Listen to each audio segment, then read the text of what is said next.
Emmanuel Macron, will now present the National Order of the Legion of Honor. Established in 1802 by Napoleon Bonaparte, the Legion of Honor is France's highest decoration and recognizes eminent services to the French Republic. This distinguished award to these American veterans acknowledges their service and participation in the liberation of France during the Second World War. Chers invités, le président de la République française, Emmanuel Macron, va maintenant présenter l'Ordre national de la Légion d'honneur. Créée en 1802 par Napoléon Bonaparte, la Légion d'honneur est la plus haute décoration française et récompense les services éminents rendus à la République française. Cette distinction décernée à ces vétérans américains reconnaît leur service et leur participation à la libération de la France pendant la Seconde Guerre mondiale.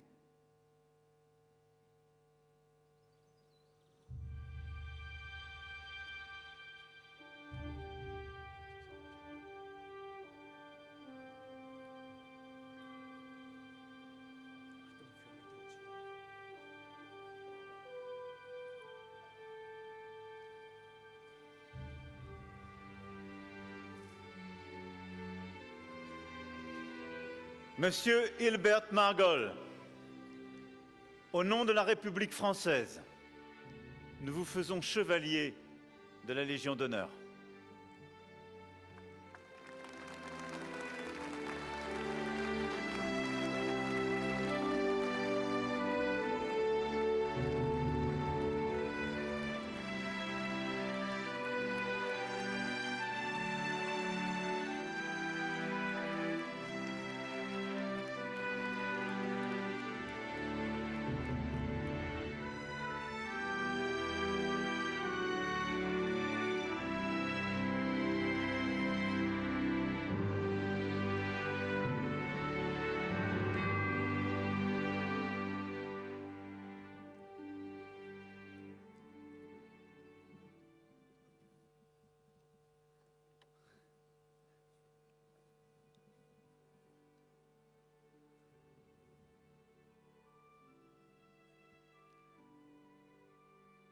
Monsieur John Wardle, au nom de la République française, nous vous faisons chevalier de la Légion d'honneur.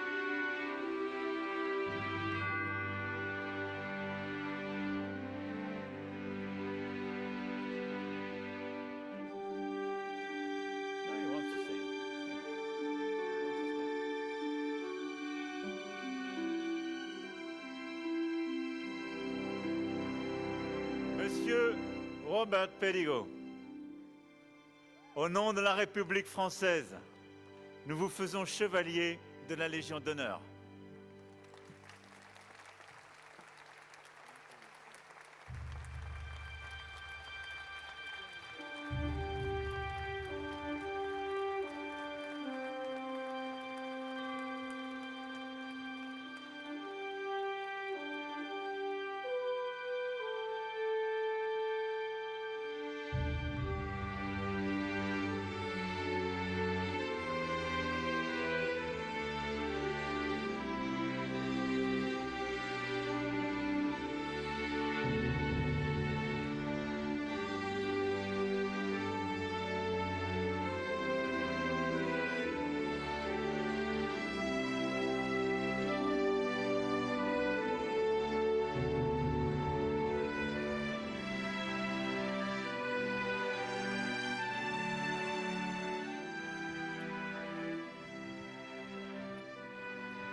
Monsieur Calvin China, au nom de la République française, nous vous faisons chevalier de la Légion d'honneur.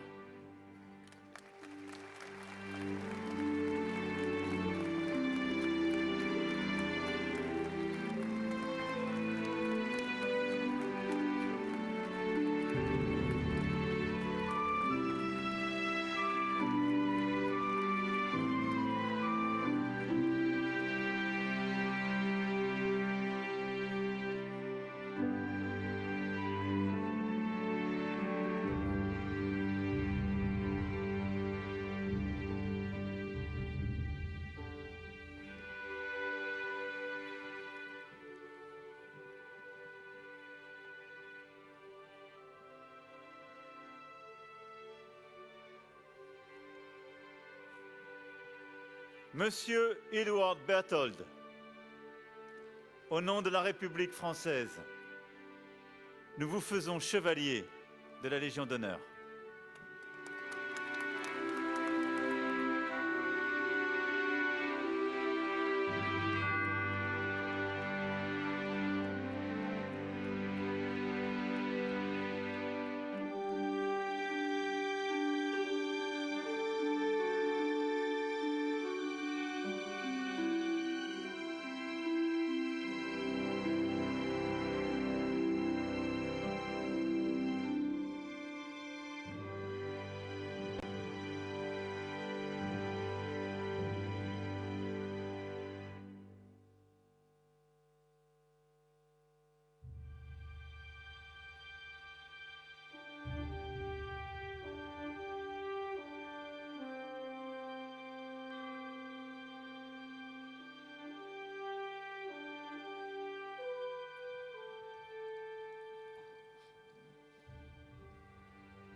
Monsieur Dominique Critelli, au nom de la République française, nous vous faisons chevalier de la Légion d'honneur.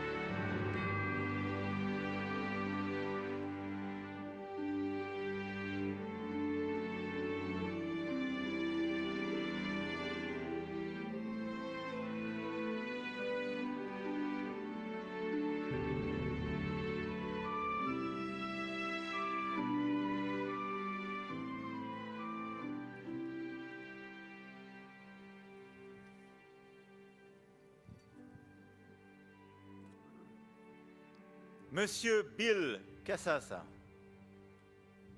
au nom de la République française, nous vous faisons chevalier de la Légion d'honneur.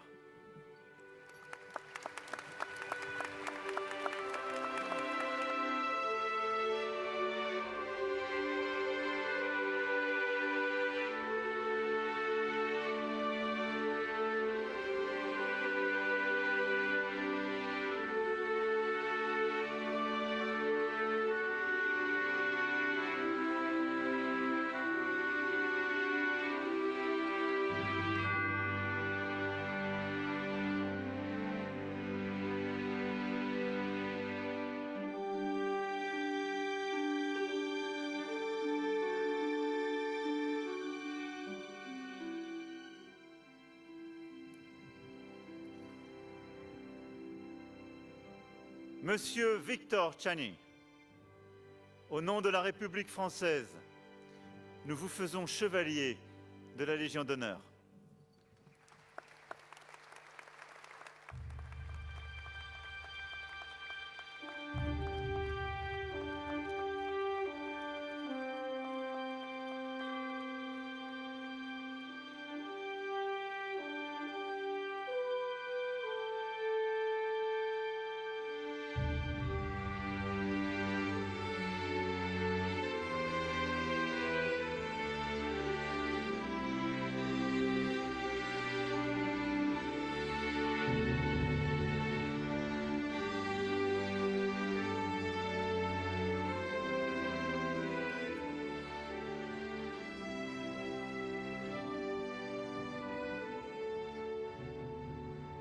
Monsieur Raymond Glansberg, au nom de la République française, nous vous faisons chevalier de la Légion d'honneur.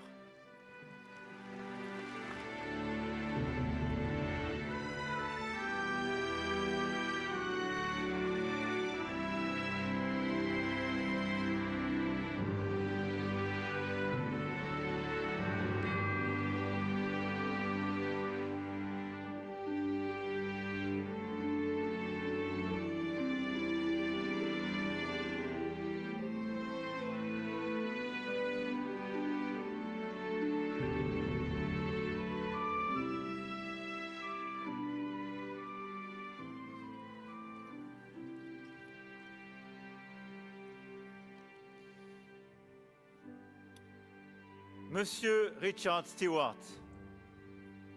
au nom de la République française, nous vous faisons chevalier de la Légion d'honneur.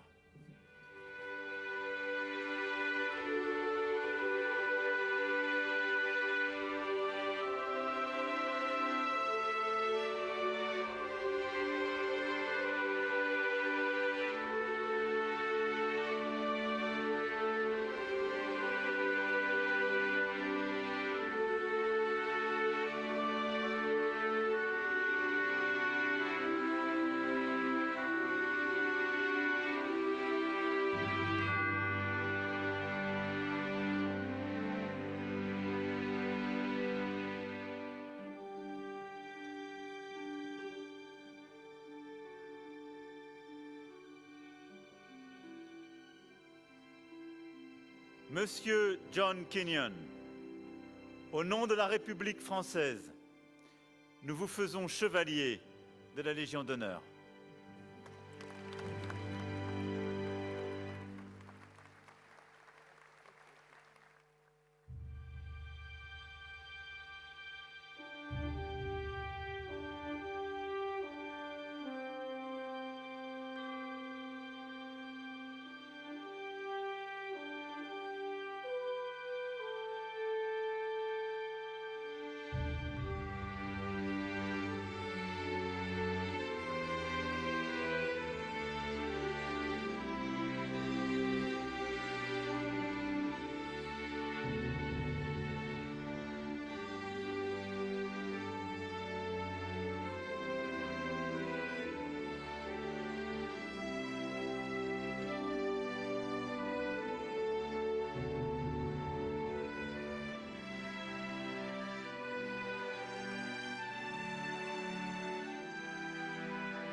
Distinguished guests, please welcome the Honorable Lloyd J. Austin III, Secretary of Defense of the United States of America. Chers invités, veuillez accueillir l'honorable Lloyd J. Austin, troisième du nom, secrétaire à la Défense des États-Unis d'Amérique. President Biden, Dr. Biden, President Macron, Mrs. Macron, distinguished guests, ladies and gentlemen, and above all, the veterans of World War II. I am honored to stand again at this hallowed place. We bow our heads to remember the more than 9,000 U.S. and Allied soldiers killed or wounded on D-Day by Hitler's forces. On behalf of the United States Department of Defense, I am here to give thanks, inadequate as that word may be. 80 years later, we thank the young Americans who took the beaches, who helped liberate France, and who helped free this continent from Nazi tyranny. We thank every Allied warrior who fought for freedom on June 6, 1944. And we thank the American and Allied veterans who have rallied once more on the shores of Normandy. Victors of D-Day, we are humbled by your presence. The young Americans who fought through the clamor and the chaos on D-Day have grown old or left us. And whenever a veteran of D-Day is gathered to his maker, in the fullness of time, after a long life lived in freedom, he wins a final victory over Hitler. You helped defeat what Churchill called a monstrous tyranny never surpassed in the dark, lamentable catalog of human crime. And you laid the foundation for a more just, free, and decent world. Together with our allies, we built peace out of war, a hard-headed peace, a peace renewed by constant commitment, a peace forged by the generation that won the bloodiest war in human history. And so our gratitude must never fade. Our memories must never dim, and our resolve must never fail. We still seek a world where aggression is a sin, and where human rights are sacred, and where all people can live in freedom. And so we must rally again to defend the open, post-war world of rules, rights, and responsibilities. Those rules protect us. Those rights define us. And those responsibilities summon us once more.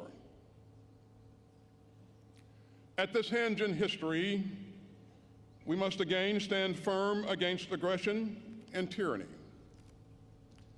And as I said here last year, if the troops of the world's democracies could risk their lives for freedom then, surely the citizens of the world's democracy can risk our comfort for freedom now.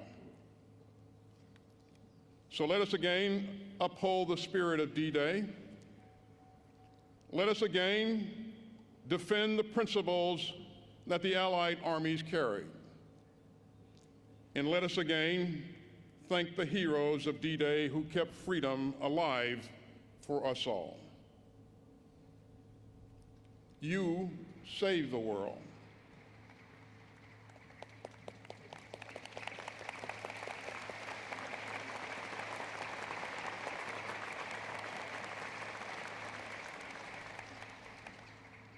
You saved the world, and we must only defend it. Gentlemen, we salute you.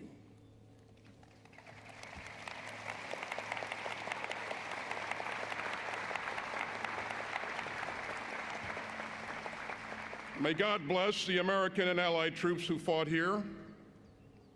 May God bless the United States of America, and may God bless all who cherish human freedom. Thank you.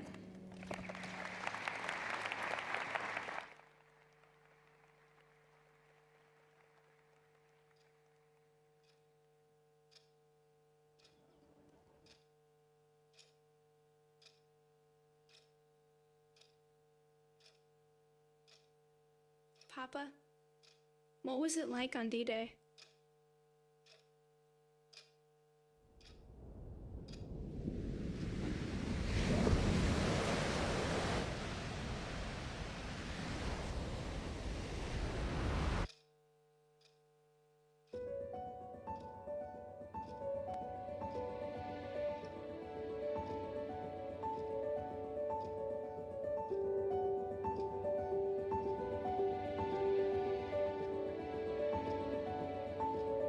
We had no idea what we were going to do or before it would happen, but it was the beginning.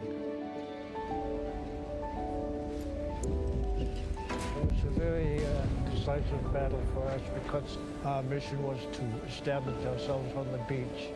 But when we were on that boat, on that Higgins boat, everybody talked about the same thing, helping each other and not getting killed. We started up this sandy area, and there were hundreds of men inside. My father jumped about 1:30 in the morning on June 6th. The plane was too low, it was too fast. The fire coming up was so thick, it was like you could walk on it. It wasn't something that we had ever seen before in all of our training. I always have said that there was the power of my mother's prayers that saved me that day.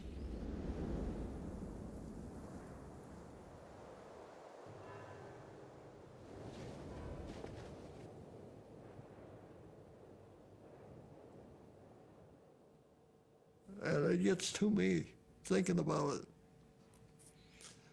But as I look over those crosses, I see people standing up, even waving. I have to go back because there's something there that draws you back. I have a very close friend that I knew by the name of Edward Mirosevich. He had received a very bad stomach wound, and I could not even bandage it properly. We said goodbye to each other wherever. He's laying here on the cemetery here in Colville.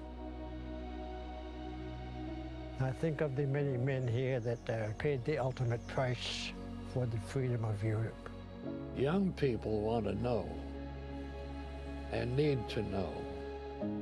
Everybody I saw that I was glad to fight alongside them, they were willing to stand up. And not all of them came back.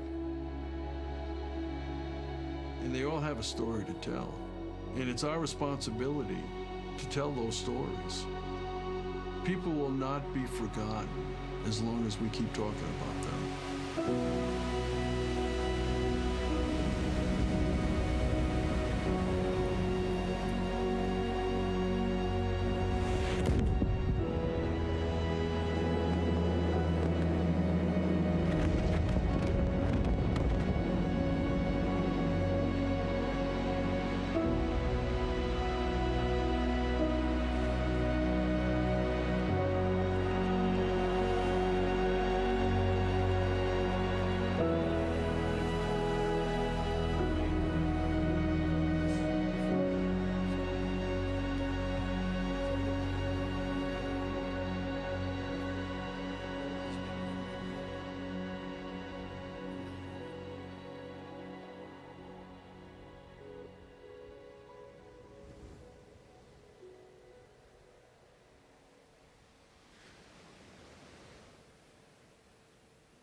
I am not a hero, I just did my job.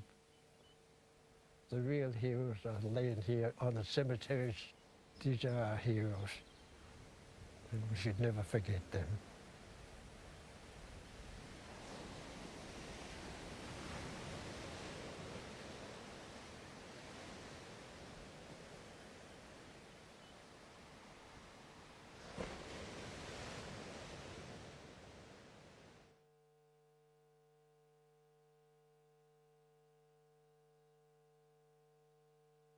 Distinguished guests, the 46th President of the United States of America, Joseph R. Biden, Jr. Invité d'honneur, le 46e Président des États-Unis d'Amérique, Joseph R. Biden, Jr.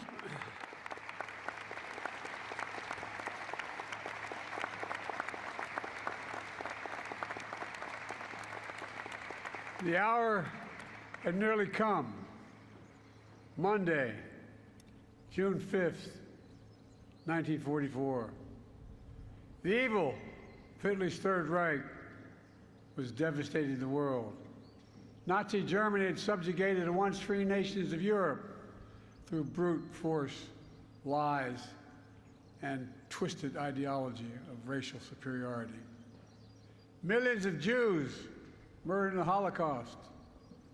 Millions of others killed by bombs, bullets, bloody warfare. Hitler and those with him thought democracies were weak, that the future belonged to dictators.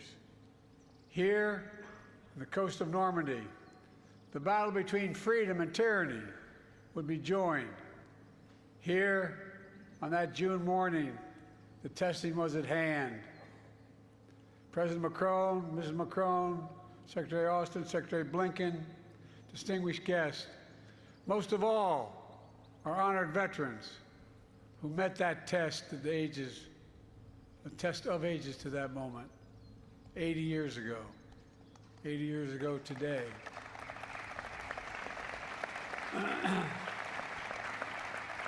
On behalf of the American people and as Commander-in-Chief, it's the highest honor to be able to salute you here in Normandy once more. All of you, God love you.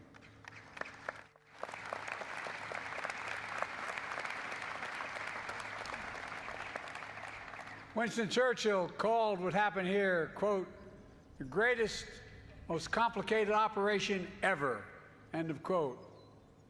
After years of planning, Operation Overlord was ready to launch just as soon as the weather turned.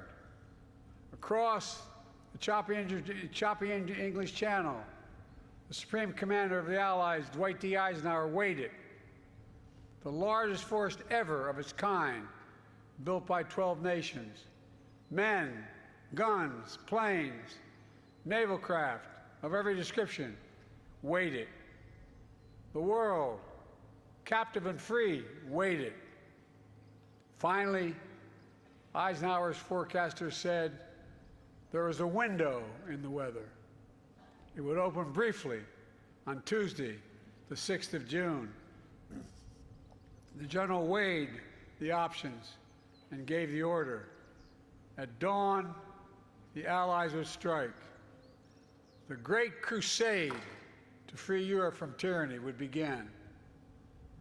That night, General Eisenhower drove to the English town of Newbury to visit paratroopers of the 101st Airborne.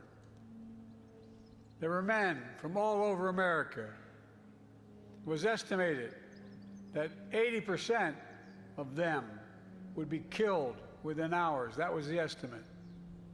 But they were brave, they were resolute, and they were ready. One soldier told General Eisenhower, quote, "Don't worry, sir. The 101st is on the job. Everything will be taken care of." That's what he said. And because of their courage and their resolve, because the courage and resolve of their allies, it was taken care of. From the sea and sky, nearly 160,000 Allied troops descended on Normandy. Many, to state the obvious, never came home. Many survived that longest day, kept on fighting for months until victory was finally won. And a few, a notable band of brothers, are here with us today. Kenneth Blaine Smith is here. On that day, under heavy artillery fire, he operated a rangefinder and radar on the first American ship to arrive at Normandy's coast, providing direct gunfire support for the Rangers scaling the cliffs of Pointe du Hoc on their daring mission to take out the German batteries. Bob Gibson is here. He landed on Utah Beach about 10 hours after the invasion began. Bullets flying everywhere, tracers lighting up the sky. Bob drove an M4 tractor with anti-aircraft gun mounted on top, providing critical protection for the infantry against the German Air Force. On that day, and for many days after, he continued. Ben Miller is here, a medic with the 82nd Airborne. At 3 a.m. on June 6th, he and 13 other medics flew over the channel in a rickety glider. Its wings were ripped off by giant poles that the Germans buried halfway in the ground to stop them from landing. They crashed, but they survived. And they did their duty, dragging injured soldiers to safety, treating wounds, saving lives while the battle raged. Every soldier who stormed the beach, who dropped by parachute or landed by glider, every sailor who manned the thousands of ships and landing craft, every aviator who destroyed German-controlled airfields, bridges, and railroads, all were backed by other brave Americans, including hundreds of thousands of people of color and women who courageously served despite unjust limitations on what they could do for their nation. Lewis Brown is here, part of the Red Ball Express, a truck convoy made up of mostly African-American drivers. They landed in Normandy in the wake of D-Day. They rushed supplies to the rapidly advancing front lines. Woody Woodhouse is here, members of the legendary Tuskegee Airmen, who flew over 15,000 sorties during the war. Marjorie Stone is here. She enlisted in the women's branch of the Naval Reserve, became an aircraft mechanic, spent the war keeping American planes and pilots in the air. Theirs has always been the story of America. Just walk the rows of this cemetery as I have. Nearly 10,000 heroes buried side by side, officers and enlisted, immigrants and native-born, different races, different faiths, but all Americans. All served with honor when America and the world needed them most. Millions back home did their part as well. From coast to coast, Americans found countless ways to pitch in. They understood our democracy is only as strong as all of us make it together. The men who fought here became heroes, not because they were the strongest or toughest or fiercest, although they were, but because they were given an audacious mission, knowing, every one of them knew, the probability of dying was real. But they did it anyway. They knew, beyond any doubt, there are things that are worth fighting and dying for. Freedom is worth it. Democracy is worth it. America is worth it. The world is worth it. Then, now, and always. The war in Europe didn't end for another 11 months. But here, the tide turned in our favor. Here, we proved the forces of liberty are stronger than the forces of conquest. Here, we proved that the ideals of our democracy are stronger than any army or combination of armies in the entire world. We proved something else here as well, the unbreakable unity of the Allies. Here with us are men who served alongside the Americans that day, wearing different flags on their arms, but fighting with the same courage for the same purpose. What the Allies did together 80 years ago far surpassed anything we could have done on our own. It was a powerful illustration of how alliances, real alliances, make us stronger. A lesson that I pray we Americans never forget. Together we won the war. We rebuilt Europe, including our former enemies. It was an investment in what became shared and a prosperous future. We established NATO, the greatest military alliance in the history of the world. And over time, you got it, it is. And over time, we brought more nations into NATO, the NATO alliance, including the newest members, Finland and Sweden.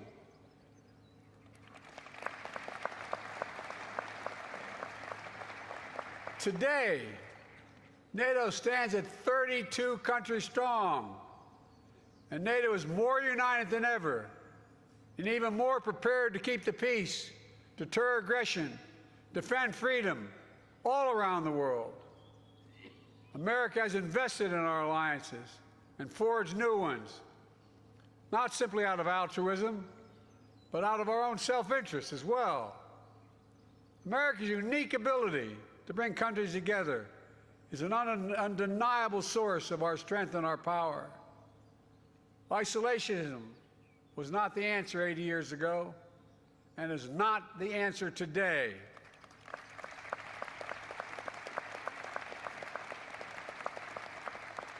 We know the dark forces that these heroes fought against 80 years ago. They never fade. Aggression and greed, the desire to dominate and control, to change borders by force, these are perennial. The struggle between a dictatorship and freedom is unending. Here in Europe, we see one stark example.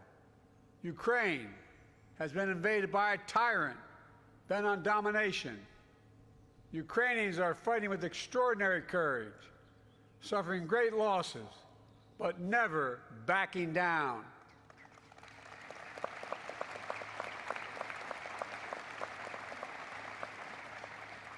They've inflicted on the Russian aggressors, they've suffered tremendous losses in Russia. The numbers are staggering. 350,000 Russian troops dead or wounded. Nearly 1 million people have left Russia because they can no longer see a future in Russia. The United States and NATO and a coalition of more than 50 countries standing strong with Ukraine. We will not walk away.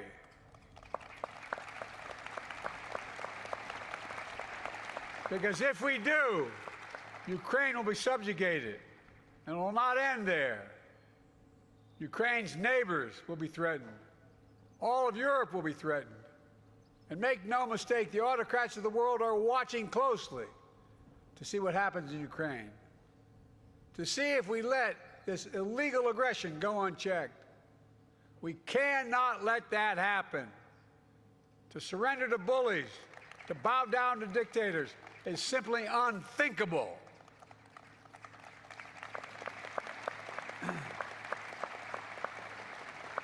Were we to do that, it means we'd be forgetting what happened here in these hallowed beaches. Make no mistake, we will not bow down. We will not forget. Let me end with this. History tells us freedom is not free. If you want to know the price of freedom, come here to Normandy. Come to Normandy and look.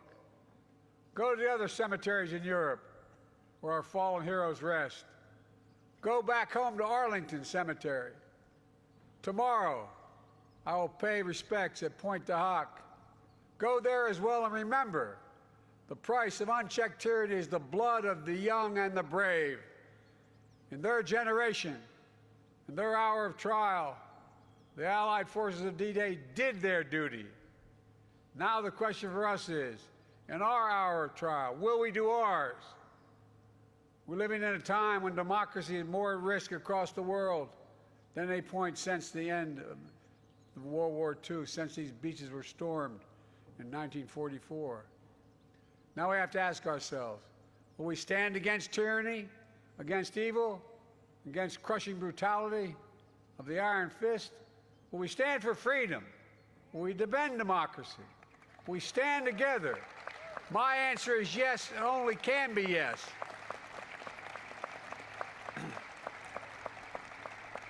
We're not far off from the time when the last living voices of those who fought and bled on D-Day will no longer be with us. So we have a special obligation. We cannot let what happened here be lost in the silence of the years to come.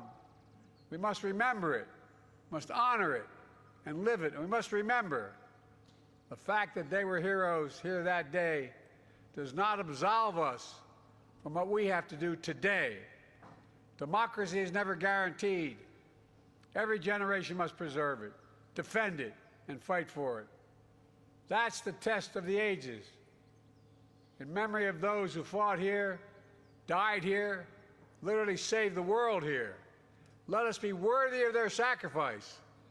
Let us be the generation that when history is written about our time, in 10, 20, 30, 50, 80 years from now, it'll be said, when the moment came, we met the moment. We stood strong. Our alliances were made stronger. We saved democracy in our time as well. Thank you very much, and may God bless you all, and may God protect our troops. Thank you.